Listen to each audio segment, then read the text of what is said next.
দেশের স্বাধীনতা সার্বভৌমত্বের ক্ষতি করে কারো সঙ্গে সম্পর্ক রাখতে চায় না বিএনপি, এমনটি জানিয়েছেন দলটির স্থায়ী কমিটির সদস্য আমির খুসরো মাহমুদ চৌধুরী।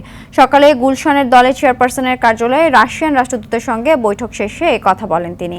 প্রায় পৌনে 1 ঘণ্টার বৈঠকে রাশিয়ান রাষ্ট্রদূত আলেকজান্ডার মন্টিটস্কি ছাড়াও বিএনপি মহাসচিব মির্জা ফখরুল ইসলাম আলমগীর, স্থায়ী কমিটির সদস্য আমির খুসরো মাহমুদ চৌধুরী, আন্তর্জাতিক বিষয়ক কমিটির সদস্য শামা ওবায়দ অংশ নেন। দেশ ও জনগণের স্বার্থ প্রাধান্য দিয়ে মৌলিক বিষয়গুলোতে কিভাবে কাজ করা যায় এসব বিষয়ে রাশিয়ান রাষ্ট্রদূতের সঙ্গে কথা হয়েছে। আমরা সিলেক্টিভলি কোনো দেশকে আগে কিংবা পরে সেভাবে দেখি না। বিএনপির পররাষ্ট্রনীতি হচ্ছে আমরা সবার সাথে সুসম্পর্ক রেখে যে দেশের মধ্যে যে কম্পারেটিভ অ্যাডভান্টেজ গুলো আছে সেগুলোর সুযোগ নিতে হবে। বাংলাদেশে যেখানে কম্পারেটিভ অ্যাডভান্টেজ আছে আমরা সেই সুযোগগুলো নিতে চাই এবং সম্পর্ক হতে হবে পরস্পরের মিউচুয়ালি বেনিফিটেড হতে হবে।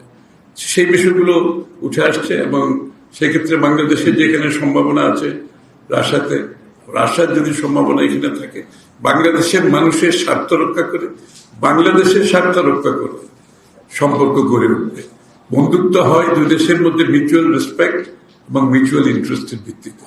সুতরাং রাশিয়ার সাথে আমাদের সেইভাবে বন্ধুত্ব হবে।